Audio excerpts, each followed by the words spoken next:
Our other top story, life in prison without parole. Today, the man accused of beating an elementary school music teacher to death in Jacksonville in 2017 pleaded guilty. Good evening, I'm Jeannie Blaylock. And I'm Anthony Austin. Adam Lawson will spend the rest of his life in jail for murdering Deborah Liles inside her Panama Park home. It's a day Liles' children have waited 2 years for and one her husband, Michael, would never live to see. On your side's Juliet Dreyer joins us live outside the Duval County Courthouse tonight with the latest details. Juliet. At one point today, the courtroom here was silent except for some quiet weeping and the soundtrack to a video montage of Deborah Liles' life. All 5 of her adult children were in the courtroom today to face the man who killed their mother, but not once, not during their statements, not during that video, did Adam Lawson meet their eye. You're still an inspiration, can it be? The video shows a Debbie Liles so full of life, it's hard to believe she's dead. But Adam Lawson, the man who killed Liles, doesn't look at the screen. Instead, he hangs his head and trembles, rocks back and forth, though it's unclear whether from tears or something else. We do have a negotiated plea of guilty, Your Honor. The video played minutes after Lawson pleaded guilty to murdering Liles in March 2017. The elementary school music teacher was beaten to death with a golf club inside her own home. Is that what you want to do in a plea of guilty to those charges? Yes, sir. The guilty plea spares Lawson from the death penalty, which left Liles' 5 children feeling torn.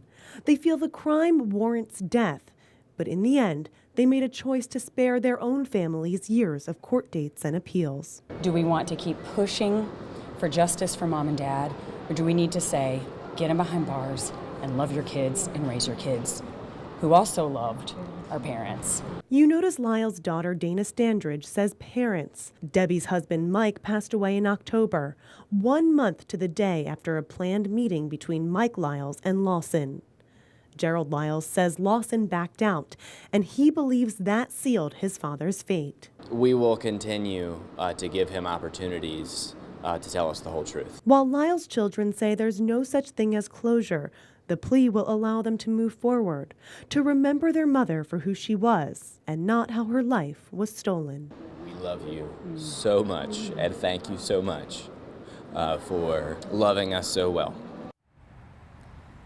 As I mentioned, that memorial video was probably the most impactful moment of the day, and the family did agree to share it with me. So we are working right now to get that posted on our website, firstcoastnews.com. Reporting live at the Duval County Courthouse, Juliet Dreyer, First Coast News on your side. And Juliet also mentioned this. One person who wasn't at today's hearing was Deborah Liles' husband of 41 years, Mike Liles. You see right here in that picture in this video. He was a familiar face around the Duval County Courthouse. After his wife's murder, he became a vocal advocate for crime victims, often attended hearings to support them. As executive director of the Justice Coalition, he also fought for money and legislation to support victims. We spoke to Liles last year after a grand jury handed down a first-degree murder indictment against his wife's killer. There are still opportunities for life to be worthwhile to me, and I find it in trying to help other people. Now my life is about trying to make a difference. I want to protect my kids, my grandkids as much as I can. I want to protect you. I want to protect your family.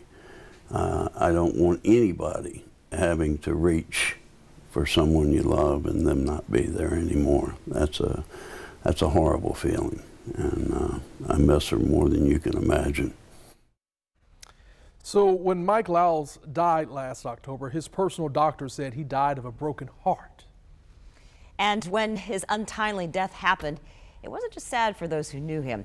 It actually impacted the outcome of this case. Liles was a firm believer in the death penalty, particularly for his wife's killer. But his 5 children weighed the years of appeals and court dates that would have laid ahead and chose a different path.